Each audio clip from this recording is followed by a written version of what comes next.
Hello நண்பர்களே, இன்னைக்கு நம்ம 2024ல ரிலீஸ் ஆகி இந்த வருஷத்தோட ஸ்டார்டிங்லயே கலெக்ஷன் அல்லன ஒரு அருமையான மிஸ்டரி ஹாரர் மூவியை தான் பார்க்க போறோம். சோ மிஸ் பண்ணாம பாருங்க. படத்தை வேற லெவல்ல செதுக்கி இருப்பானுங்க. மத்த டீடைல உள்ள போய் பார்த்துக்கலாம். இன்னைக்கு நம்ம பார்க்க போற படத்தோட பேர் Exhuma. So welcome to my channel voice over with Vicky. படத்தோட ஓப்பனிங்லயே நம்ம ஹீரோயினை தான் காட்டுறாங்க. பிளைட்ல டிராவல் பண்ணி கொரியால இருந்து அமெரிக்காக்கு போயிட்டு இருக்கா. கூடவே டாட்டூ போட்டு ஒருத்தருக்கான் பாத்தீங்களா, இவன் தான் ஹீரோயினோட அசிஸ்டன்ட். இவங்க ரெண்டு பேரும் கிம் அப்படிங்கிற ஒருத்தரை மீட் பண்ணதா போறாங்க.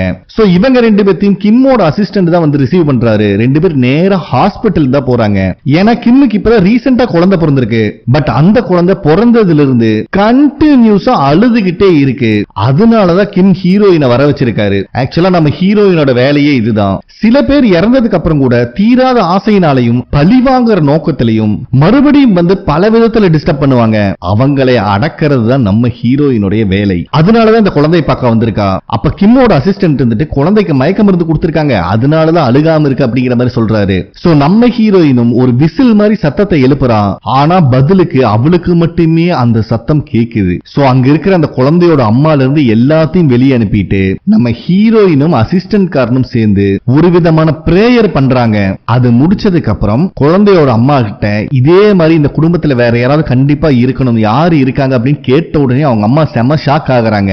அடுத்த சீன்லயே நம்ம ஹீரோயின் அந்த கிம்ம தான் வந்து மீட் பண்றா. அப்ப அவர் இருந்துட்டு என்ன பிரச்சனைன்னு கண்டுபிடிச்சீங்களா, பிறந்ததுல இருந்து அழுதுகிட்டே இருக்கான் குழந்தை அப்படிங்கிற மாதிரி கேட்கும் போது நம்ம ஹீரோயின் இருந்துட்டு உங்க வீட்டுக்குள்ள என்டர் ஆகும் போது எனக்கு ஒரு ஷேடோ தெரிஞ்சது. சோ கண்டிப்பா இது உங்க வம்சத்தை சேர்ந்தவங்களா தான் இருக்கணும் அப்படிங்கிற மாதிரி சொல்றா. அதுக்கு கிம் இருந்துட்டு இப்ப ரீசெண்டா அவருடைய பிரதர் மென்டல் ஹாஸ்பிட்டல்ல இருந்து சூசைட் பண்ணி இறந்ததாகவும் அதுக்கு அப்புறம் இருந்து இவங்கனால நிம்மதியா தூங்க கூட முடியல, அடிக்கடி யாரோ கத்துற மாதிரி சத்தம் கேக்குது, குழந்தையும் பிறந்ததுல இருந்து இதே மாதிரி அழுதுகிட்டே இருக்கான். அது மட்டும் இல்லாம கிம்மோட அப்பாவும் உடல்நல சரியில்லாம இருக்கிறவரு மனசளவிலையும் பாதிக்கப்பட்டிருக்காரு அப்படிங்கிற ஒரு விஷயத்தையும் சொல்றான். அது மட்டும் இல்லாம கிம்முக்கு ஒரு சிஸ்டரும் இருக்காங்க. இதெல்லாம் கேட்டு தெரிஞ்சதுக்கு அப்புறம் கண்டிப்பா வந்திருக்கிறது கிம்மோட தாத்தாவா தான் இருக்கணும் அப்படிங்கிற ஒரு முடிவுக்கு ஹீரோயின் வரா. இந்த விஷயத்தை கிம் கிட்டையும் சொல்றா.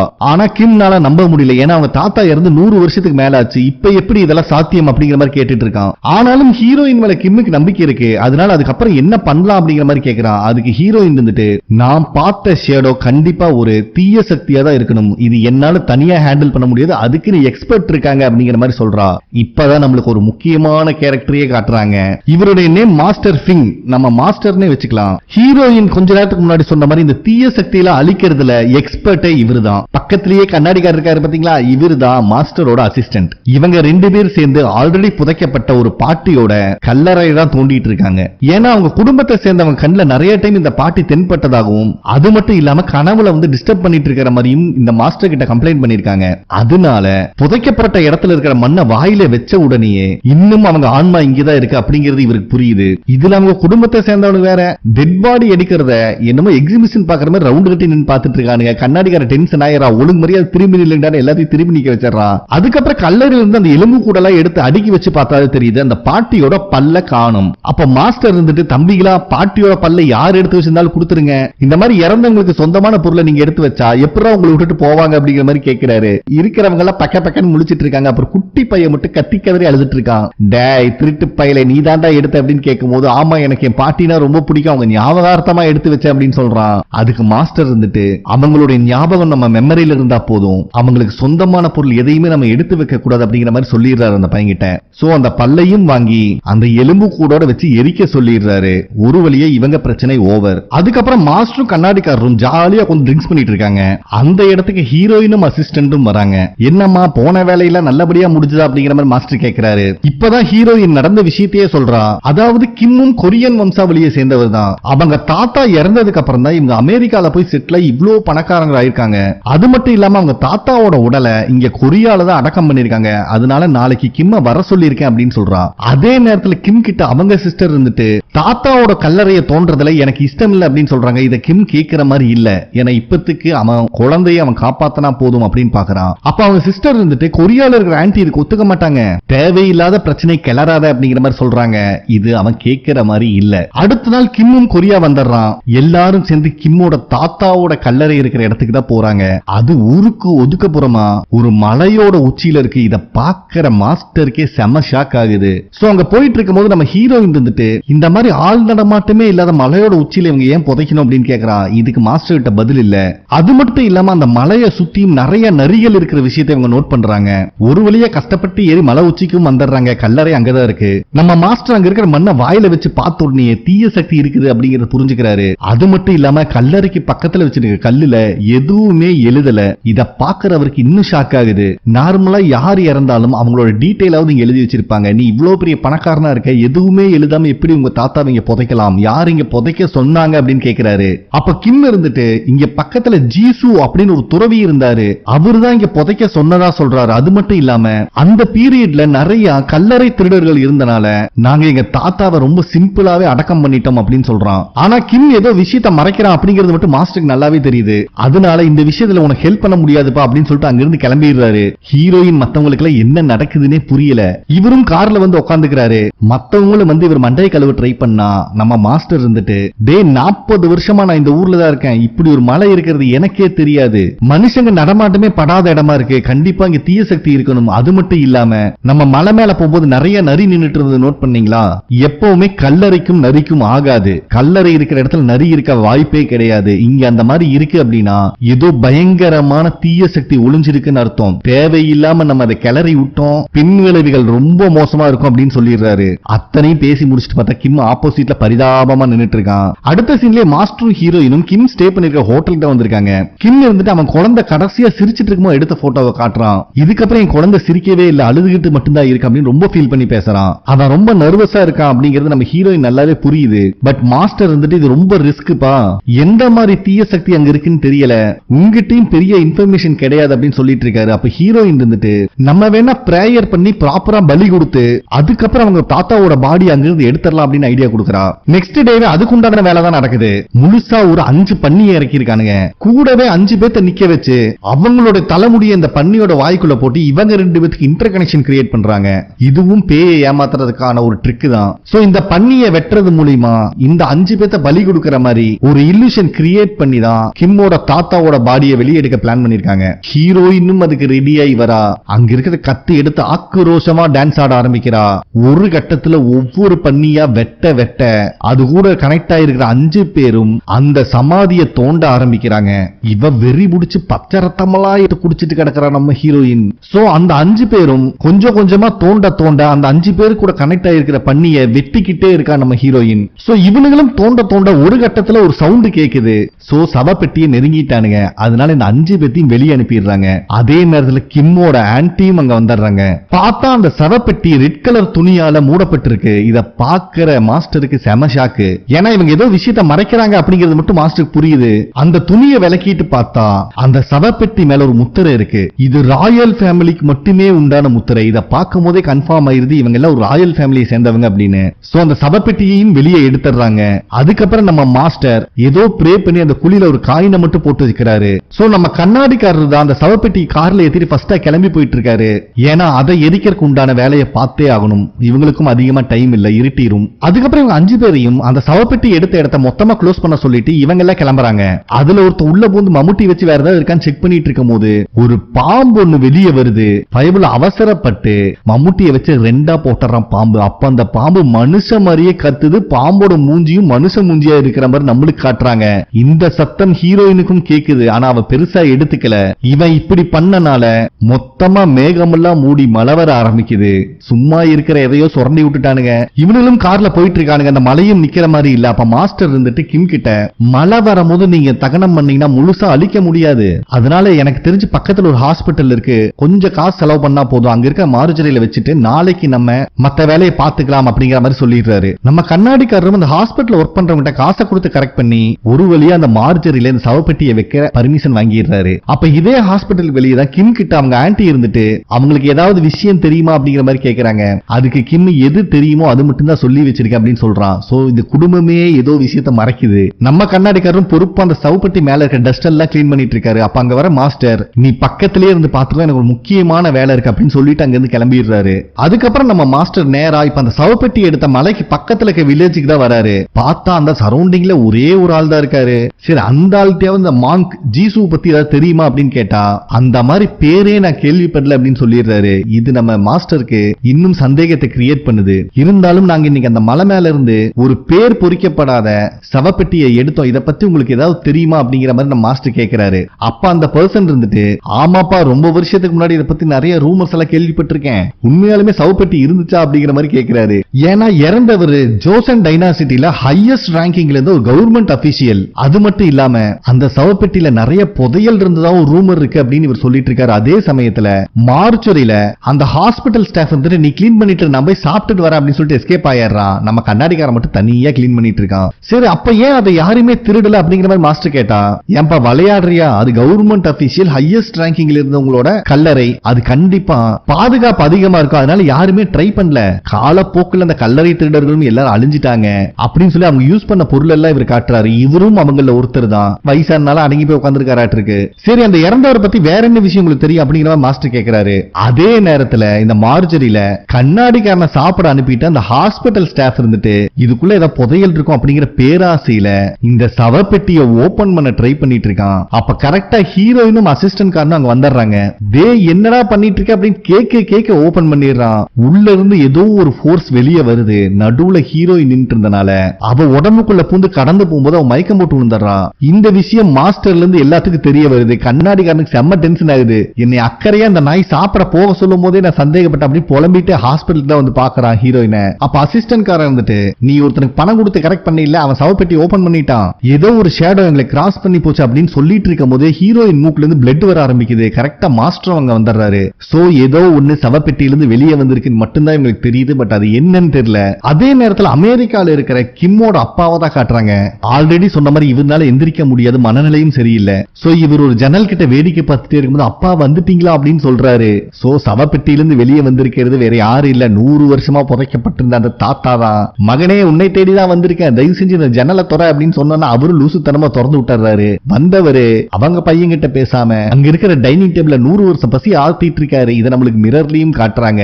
ஆனா இங்க நடக்கிற எந்த விஷயமுமே தெரியாம கிம்மோட சிஸ்டர் குடிச்சிட்டு நல்லா டான்ஸ் ஆடிட்டு இருக்கா. அதே நேரத்தில் கிம்மோட அப்பா இருந்துட்டு ஏன் என்னை இத்தனை வருஷமா பார்க்க வரல அப்படிங்கிற மாதிரி கேட்கிறாரு. அதுக்கு அந்த தாத்தாவோட ஆவி, கவலைப்படாத மகனே, அதான் இப்ப வந்துட்டேன்ல, இதுக்கு மேல உன்னை விட்டு போக மாட்டேன் அப்படிங்கிற மாதிரி பேசிட்டு அவரோட நெஞ்ச கிழிச்சு இதயத்தை புடுங்கி எடுத்து கொன்றுது கனக்குடூரமா. அதுக்கப்புறம் நேரம் ஆன்டி கிட்ட தான் வருது. இந்த லூசு தனியா டான்ஸ் ஆடுறன்னு நினைச்சு ஆடிட்டு இருக்கா. இப்பதான் நம்மளுக்கு காட்டுறாங்க தாத்தாவோட ஆவி கூட தான் ஆடிக்கிட்டு கிடக்கிறா. கொஞ்ச நேரத்துல ஆன்டி அலற சத்தம் மட்டும் கேக்குது. சோ இந்த தாத்தா ஆன்டியோட கதையையும் முடிச்சிட்டாரு. அதே நேரத்துல நம்ம மாஸ்டர் கிம்முக்கு தான் போன்ல ட்ரை பண்ணிட்டு இருக்காரு. ஏன்னா சவப்பெட்டில இருந்து ஏதோ வெளியே வந்திருக்கு, அதனால இவங்களை வார்ன் பண்றதுக்கு ட்ரை பண்றாரு. பட் கிம் அவன் பாட்டுக்கு ஜாலியா ஜக்கூசில படுத்துட்டு கிடக்குறான். போன் பிக்கப் பண்ற மாதிரி இல்லை.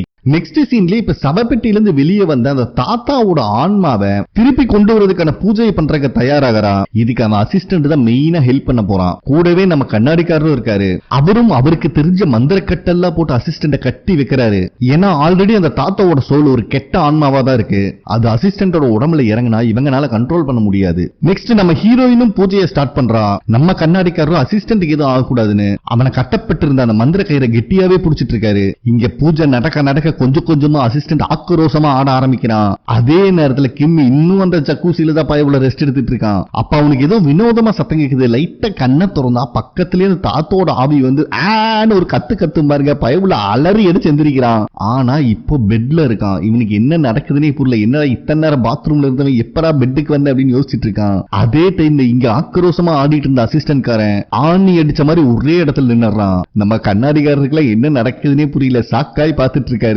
அப்பதான் அங்க இருக்கிற மிரர்ல பாக்கும்போது அந்த பெருசோட ஆன்மா அசிஸ்டன்டோட உடம்புல இறங்கிருச்சு அப்படிங்கிற விஷயமே தெரியுது.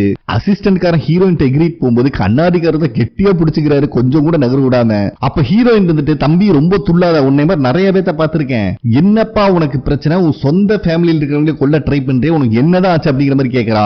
இப்பதான் அசிஸ்டன்ட் உடம்புல இருந்து தாத்தா பேசுறாரு. இத்தனை வருஷமா என்னை யாரும் கண்டுக்கவே இல்ல, எந்த அளவுக்கு ஒரு ராஜ வாழ்க்கையை வாழ்ந்தனும் அந்த அளவுக்கு என்ன அனாதை போனமா தூக்கி போட்டு போயிட்டானுங்க.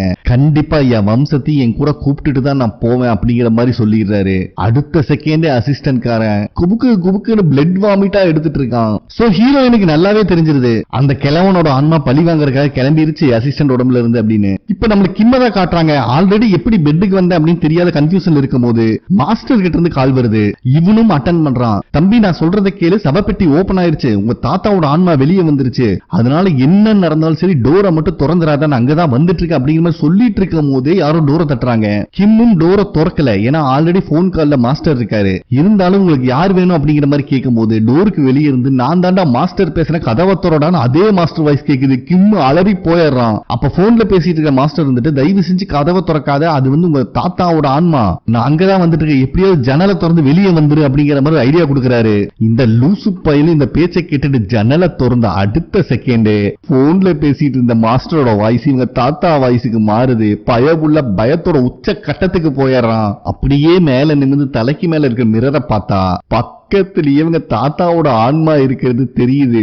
ஒருத்தனுக்கு இதுக்கு மேலேயுமா பயம் காட்டணும்? இப்பதான் வெளியே கதவை தட்டிட்டு இருந்தவங்க காட்டுறாங்க, அதுதான் உண்மையான மாஸ்டர். சோ ஹோட்டல் ஒர்க் பண்ற ஒரு லேடியை டூப்ளிகேட் கீ எடுத்துட்டு வர வச்சு டோரை ஓபன் பண்ணி பார்த்தா நம்ம கிம் அந்த விண்டோவை பார்த்து அசையாம நின்னுட்டு இருக்கான். மாஸ்டரும் என்னடா ஆச்சு அப்படின்னு கேட்கும் போது பெரிய படைத்தளபதி ரேஞ்சுக்கு டைலாக் விடுறான். நல்ல வீரவசனம் பேசினவன் அசிஸ்டன்ட் கார மாதிரியே இவனு ரத்தமா வாந்தி கக்கிட்டு இருக்கான். அப்ப மாஸ்டர் இருந்துட்டு அந்த ஹோட்டல் ஸ்டாஃப் கிட்ட தயவு செஞ்சு ஆம்புலன்ஸ் கூப்பிடுங்க அப்படின்னு அனுப்பி வச்சிடறாரு. அதே நேரத்துல கண்ணாடிக்காரன் அசிஸ்டன்ட் ஹீரோயின் 3 பேர் சேர்ந்து அந்த சவப்பெட்டியை தான் கார்ல ஏத்திட்டு இருக்காங்க. அப்ப கண்ணாடிக்கார மாஸ்டர் கால் பண்ணி நான் என் கண்ணால பார்த்தேன், இது அந்த கெல்டனாயோட ஆன்மா தான், ரொம்ப ஆக்ரோஷமா இருக்கான் தான் சொந்த வம்சத்தை அழிக்கிறதுல. சோ இந்த சவப்பெட்டியை தகனம் பண்ணியே ஆகணும், நான் கிரிமேட்டோரியத்துக்கு போயிட்டு இருக்கேன், நீங்க பர்மிஷன் வாங்கிருங்க அப்படின்னு சொல்லிடுறான். அதே நேரத்துல இங்க பார்த்தா கிம் பாட்டிலா தண்ணியை குடிச்சு தள்ளுறான். மாஸ்டருக்கு என்ன நடக்குதுன்னே புரியாம இருக்கும்போது கிம்மோட அசிஸ்டன்ட்டும் அங்க வந்துடுறாரு. அப்ப மாஸ்டர் கிம் கிட்ட பேச்சு கொடுக்கலான்னு பார்த்தா உள்ள இருக்கிற அந்த தாத்தா பேசுறாரு. பேசிக்கிட்டே கொஞ்சம் கொஞ்சமா கிம்மோட கழுத்தை திருப்பி ஒரு கட்டத்துல கழுத்தையே உடைச்சிடுறாரு. இத பாக்குறவங்களுக்கு உசுரே இல்ல. அதே டைம்ல அமெரிக்கால இருக்கிற கிம்மோட ஒய்ஃபை காட்டுறாங்க. என்னோட ஃபேமிலி என்னால ரீச் பண்ண முடியல, நான் போய் பார்த்துட்டு வந்துடுறேன், அது வரைக்கும் குழந்தைய நீங்க பாத்துக்கோங்க அப்படின்னு அங்க இருக்க நர்ஸ் கிட்ட சொல்லிட்டு அவ கிளம்புறா. இப்ப போயிட்டு இருக்கிற வழியே நம்ம கண்ணாடிக்காரரு கிரிமிட்டோரியத்துல ஒர்க் பண்றவங்க எப்படியாவது கெஞ்சி கூத்தாடி பர்மிஷன் வாங்கிட்டு இருக்காரு. ஏன்னா மழை வரும்போது இவங்க தகனம் பண்ணவும் முடியாது, இங்க ஆல்ரெடி மழை கொட்டி எடுத்துட்டு இருக்கு. சோ இப்ப அந்த குழந்தை கூட துணைக்கு இருக்கிறது ஒரே ஒரு நர்ஸ் மட்டும்தான். இங்க கிம்மோட அசிஸ்டன்ட் இருந்துட்டு மாஸ்டர் கிட்ட அமெரிக்கால இருக்கிற யாரையுமே என்னால கான்டாக்ட் பண்ண முடியல, யாருமே போன் அட்டன் பண்ண மாட்டேங்கிறாங்க அப்படிங்கிற விஷயத்த சொல்றாரு. சோ மாஸ்டருக்கு நல்லாவே புரியுது கிம்மோட ஃபேமிலி அந்த தாத்தாவோட ஆவி மொத்தமா வேட்டையாடிடுச்சு அப்படின்னு. இப்ப கிம்மோட ஆன்டியை தான் காட்டுறாங்க. இந்த தாத்தாவும் கூட இன்னும் சில பேர் இருக்கிற மாதிரி ஒரு போட்டோவை எடுத்து பார்த்து எதையும் யோசிச்சுட்டு இருக்காங்க. அப்ப கரெக்டா அவங்களுக்கு கால் வருது. நம்ம மாஸ்டர் இருந்துட்டு உங்க ஃபேமிலியில் சேர்ந்த எத்தனை பேர் இப்ப உயிரோடு இருக்காங்கன்னு தெரியல, அந்த சவப்பெட்டியில தாத்தாவோட ஆவியும் வெளியே வந்துருச்சு, இப்ப இதுல தப்பிக்கணும்னா ஒரே வழி அந்த சவப்பெட்டியை தகனம் பண்ணியே ஆகணும், இதுக்கு உங்க பர்மிஷன் வேணும் அப்படிங்கிற மாதிரி சொல்றாரு. இந்த நேரத்துல கண்ணாடிக்கார ஹீரோயின் எல்லாமே கிரிமிட்டோரியத்துக்கு வந்துடுறாங்க. சவப்பெட்டியும் ரெடியா இருக்கு, இவங்க பர்மிஷனுக்கு மட்டும்தான் வெயிட்டிங். அதே நேரத்துல ஹாஸ்பிட்டல் நர்ஸ் எப்பவும் போல கொரட்டை விட்டு தூங்கிடுது. குழந்தை பக்கத்துல தாத்தாவோட ஆவி நின்னுட்டு இருக்கு. குழந்தைக்கு மேல கைய வச்சு கைய லைட்டா திருப்ப குழந்தையோட ஹார்ட் பீட் ரைஸ் ஆயிட்டே இருக்கு. குழந்தை வலி தாங்க முடியும் கத்துன்னு கத்தி கதறான். கிட்டத்தட்ட அந்த குழந்தை சாகர ஸ்டேஜுக்கு போயிருது. இந்த சமயத்துல ஆன்டி தகனம் பண்றதுக்கு பர்மிஷனும் கொடுத்துறாங்க. இத கண்ணாடிக்காரன் சொன்ன அடுத்த செகண்ட் பட்டனை பிரஸ் பண்றான். சவப்பெட்டி மொத்தமா எரியுது. அங்க எரிய இங்க ஹாஸ்பிட்டலுக்கு தாத்தாவோட ஆவி கொஞ்சம் கொஞ்சமா வீக் ஆகுது. ஒரு கட்டத்துல மொத்தமா அழிஞ்சிருது. சோ தாத்தாவோட கதையை முடிச்சிட்டாங்க, குழந்தை சேஃப். இப்ப இந்த ஹோட்டலுக்கு வெளியவே கிம் ஆம்புலன்ஸ்ல வச்சு ஃபர்ஸ்ட் எய்ட் பண்ணிட்டு இருக்காங்க. பட் எவ்வளவு முயற்சி பண்ணாலும் இவங்களால கிம்ம காப்பாற்ற முடியல. கிம் இறந்துடுறாரு. நெக்ஸ்ட் டேவே நம்ம மாஸ்டர் இந்த சவப்பெட்டியை வெளியே எடுக்கும் போது ஒரு 5 பேரோட உதவியோட தான் எடுத்திருப்பாங்க. அதுலயும் கூட ஒரு பாம்பை 2 வெட்டி கொண்டிருப்பான்ல, அவனுக்கு உடம்பு சரியில்லை, ரொம்ப வியர்டா பிஹேவ் பண்றான் அப்படிங்கிற இன்ஃபர்மேஷன் இவருக்கு வந்திருக்கு. அவனை பாக்கறதுக்காக வராரு. பயபுள்ள ரொம்ப ரொம்ப ரொம்ப பயத்துல இருக்கான். தயவு செஞ்சு என்னை காப்பாத்துங்க, அன்னைக்கு தெரியாம ஒரு பாம்பை கொண்டுட்டு அது ரொம்ப வித்தியாசமா இருந்துச்சு அப்படின்னு சொல்ல இவன் ரூம்ல பாம்பு போற மாதிரி எல்லாம் இவனுக்கு தெரியுது. சோ இவன் பயத்தோட உச்சக்கட்டத்துல இருக்கான் அப்படிங்கிறது மாஸ்டருக்கு புரியுது. நீங்க எப்படியாவது அந்த பாம்போட உடலை தகனம் பண்ணிடுங்க, எனக்கு ரொம்ப பயமா இருக்கு அப்படின்னு கெஞ்சும் போதே அவன் கண்ணுல இருந்து பிளட்டா வருது. சோ இந்த பிரச்சனை சும்மா விடக்கூடாதுன்னு சொல்லிட்டு நம்ம மாஸ்டர் தனியாவே அந்த சவப்பெட்டி எடுத்த இடத்துக்கு வந்துடுறாரு. அப்ப அங்க தேடி பார்க்கும் போது பாம்போட பாதி பார்ட் கிடைச்சிருது. இவரும் கொஞ்சம் கொஞ்சமா தேடுறாரு, மீதியும் சிக்குது. என்னடான்னு பார்த்தா மனுஷனோட உருவத்துல தலை இருக்கு. நம்ம மாஸ்டர் ஜர்க் ஆயிடுறாரு. அப்ப மம்முட்டிய வேற ஒரு இடத்துல வைக்கும் போது வித்தியாசமான சவுண்ட் கேக்குது. என்னடான்னு பார்த்தா அங்க இன்னொரு சவப்பெட்டியும் புதைக்கப்பட்டிருக்கு. மாஸ்டருக்கு என்ன நடக்குதுன்னே புரியல. இவரும் தோண்டி பாக்குறாரு. ஆனா சவப்பெட்டி வெர்டிகலா புதைச்சிருக்காங்க. இது என்னடா வித்தியாசமா செங்குத்தா புதைச்சிருக்காங்களேன்னு சொல்லிட்டு இவங்க டீமுக்கும் இன்ஃபர்மேஷன் கொடுக்கறாரு. எல்லாரும் வந்துடுறாங்க. எல்லாரும் சேர்ந்து தோண்ட இவங்களுக்கு ஆச்சரியத்துக்கு மேல ஆச்சரியமா வந்துட்டு இருக்கு. ஏன்னா இந்த சவப்பெட்டியை சுத்தியும் இரும்பு வேலி போட்டிருக்கு. சோ உள்ள இன்னும் ஏதோ ஆபத்து இருக்கு அப்படிங்கிறது இவங்களுக்கு நல்லாவே புரியுது. இருந்தாலும் ஃபர்ஸ்ட் இப்ப சவப்பெட்டியை வெளியே எடுக்கலாம், அப்புறம் டிசைட் பண்ணிக்கலாம் சொல்லி ஒரு வழியா செங்குத்தாவே தோண்டி சவப்பெட்டியையும் எடுத்துறாங்க. இதுல ஆச்சரியமான விஷயம் என்னன்னா, இந்த சவப்பெட்டி 8-8.5 அடிக்கு மேல இருக்கு. இது மனுஷனோடதா இல்ல வேற ஏதாவது அப்படின்னு பேசிட்டே இருக்கும் போது அந்த மலையில சுத்தி இருக்க நரிகள்லாம் ஓட ஆரம்பிக்குது. இந்த சவப்பெட்டி வெளியே வந்தனால ஆல்ரெடி இருட்டிருச்சு. அதனால இந்த மலைக்கு பக்கத்திலே ஒரு வயசானவர் வாழ்ந்துட்டு இருப்பார்ல, ஆல்ரெடி நம்ம மாஸ்டர் கூட வந்து விசாரிச்சுட்டு போயிருப்பாரு. அவருடைய வீட்டுக்கு வந்து அவர்கிட்ட பர்மிஷன் வாங்குறாங்க, இன்னைக்கு ஒரு நாள் மட்டும் இங்க ஸ்டே பண்ணிட்டு நாங்க நாளைக்கு இந்த சவப்பெட்டியோட கிளம்பிடுறோம் அப்படின்னு. அவரும் ஓகே சொல்லிடுறாரு. சோ இந்த சவப்பெட்டி அங்க இருக்கிற ஒரு ரூம்ல பாதுகாப்பா வச்சுட்டு அதை சுத்தி அரிசி மாவும் குதிரையோட ரத்தத்தையும் ஊத்தி விடுறாங்க. இதுல இருக்க ஆன்மா வெளியே வந்துடக்கூடாது அப்படிங்கறக்காக.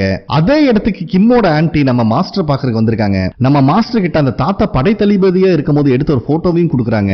அப்போ என் அங்கிள் கொரியால ஒரு பெரிய படையோட தளபதியா இருந்தாருன்னு சொல்லும் போதே நம்ம மாஸ்டர் இருந்துட்டு எல்லா விஷயமும் எனக்கு தெரியும், கொரியாக்கு படை தளபதியா இருந்தாரு, கடைசியில ஜாப்பனீஸ்காரங்களோட ஒண்ணு சேர்ந்து கொரியாக்கே துரோகம் பண்ணிட்டாரு அப்படின்னு சொல்றாரு. இதை கேட்கிற ஆன்டில இருந்து ஹீரோயின் வரைக்கும் எல்லாத்துக்கும் செம ஷாக்கு. ஏன்னா இந்த விஷயம் யாருக்குமே தெரியாது. ஃபர்ஸ்ட் டைம் இந்த வில்லேஜ்ல வந்து விசாரிக்கும் போது இங்க இருந்த பெரியவர் இந்த விஷயத்தை சொல்லியிருக்காரு. அப்ப மாஸ்டர் இருந்துட்டு கீசுங்கிற துறவையை பத்தி உங்களுக்கு என்ன விஷயம் தெரியும், ஏன் தாத்தாவை இங்க அடக்கம் பண்ண சொன்னார் அப்படின்னு கேட்கும் போது பாட்டி இருந்துட்டு நீங்க நினைக்கிற மாதிரி கீசுங்கிறது கொரியன் கிடையாது, ஜாப்பனீஸ் அப்படின்னு சொல்றாங்க. சோ அந்த படையில இருந்தவர் தான் கீசு. ஜாப்பனீஸ்க்காக உண்மையா இருந்த தாத்தாவையே இந்த மாதிரி சபிக்கப்பட்ட ஆள் நடமாட்டம் இல்லாத ஒரு இடத்துல புதைச்சிருக்காங்கன்னா இதுக்கு பின்னாடி வேற ஏதோ விஷயம் இருக்கு அப்படிங்கிறது மாஸ்டருக்கு புரியுது. சோ அந்த ஆன்டி கிளம்பினதுக்கு அப்புறம் நம்ம நாளைக்கு காலையில இந்த சவப்பெட்டியை முழுசா அழிச்சாகணும் அப்படிங்கிற முடிவு எடுக்கிறாங்க. வில்லேஜ்ல இருந்த பெரியவரும் இவங்களுக்காக ஃபுட் எல்லாம் செஞ்சு கொடுக்குறாரு. எல்லாம் சாப்பிட்டு ரெஸ்ட் எடுத்துட்டு இருக்காங்க. ஹீரோயின் மட்டும் தூக்க வரலன்னு கார்ல போய் உட்காந்துட்டு இருக்கா. அப்போ அவளோட பாட்டியை நினைச்சு பார்க்கும் போது இந்த காருக்கு பின்னாடி அவங்க பாட்டியும் உட்காந்துட்டு இருக்கிற மாதிரி நம்மளுக்கு காட்டுறாங்க. அதே நேரத்துல ஏதோ சத்தம் கேக்குதுன்னு அசிஸ்டன்ட் காரன் கண்ணை முழிச்சு பார்த்தா இந்த வில்லேஜுக்காரரு அசிஸ்டன்ட் மேல நின்னுட்டு இருக்காரு. உடம்பு ஃபுல்லா ரத்தமா இருக்கு, என் லிவரை யாரோ எடுத்துட்டாங்க, ஒழுங்கு முறையா திருப்பி கூடுறா அப்படின்னு கத்திட்டு இருக்காரு.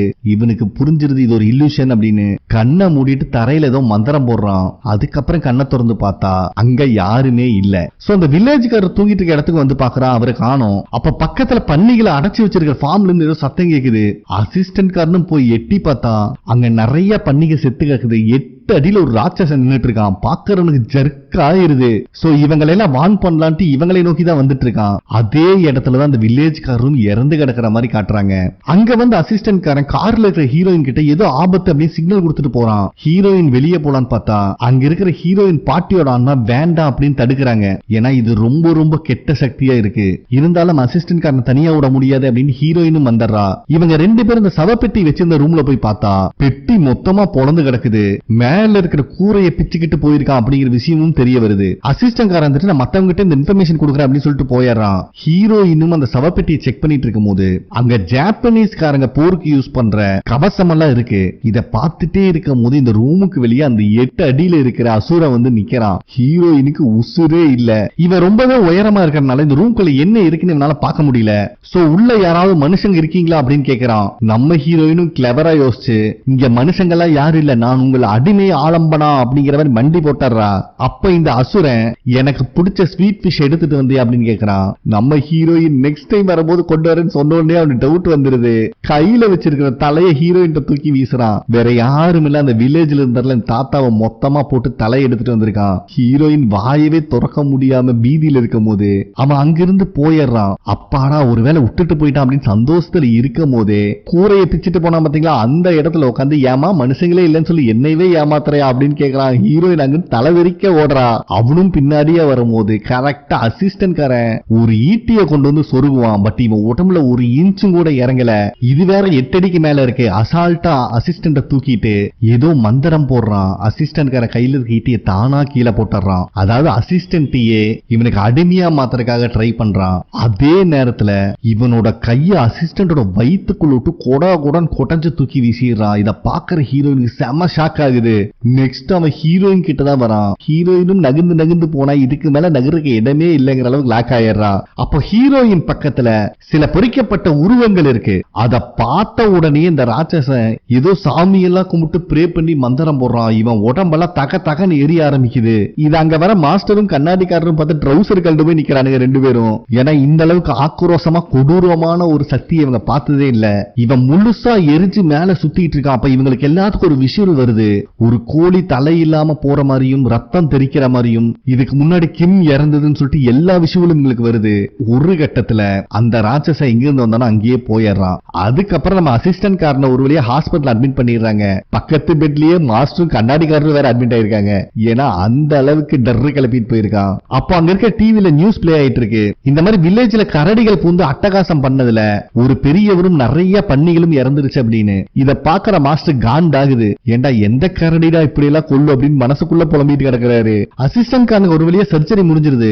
இருந்தாலும் வயித்துல இருக்க நிறைய பார்ட்ஸ் டேமேஜ் ஆயிருக்கு. முதுகு தண்டவடமும் கண்ணா பின்னான் டேமேஜ் ஆயிருக்கு அப்படின்னு டாக்டர் சொல்லிடுறாரு. சோ இன்னும் ரெக்கவர் ஆகிற வரைக்கும் பெட் ரெஸ்ட்ல தான் இருந்து ஆகணும், வேற வழி இல்லை. அதே நேரத்தில் நம்ம மாஸ்டர் திருப்பியும் அதே வில்லேஜுக்கு தான் வந்திருக்காரு. போய் அந்த பெரியவரோட ரூமை சர்ச் பண்ணும்போது அங்க அவருக்கும் ஒரு போட்டோ கிடைக்குது. ஏன்னா இந்த பெரியவர் இதுக்கு முன்னாடி கல்லறை கொள்ளைக்காரங்க குரூப்ல தான் இருந்திருப்பாரு. இப்பதான் வயசான காலத்துல பயவுள்ள திருந்தி வாழ்ந்துட்டு இருக்காரு.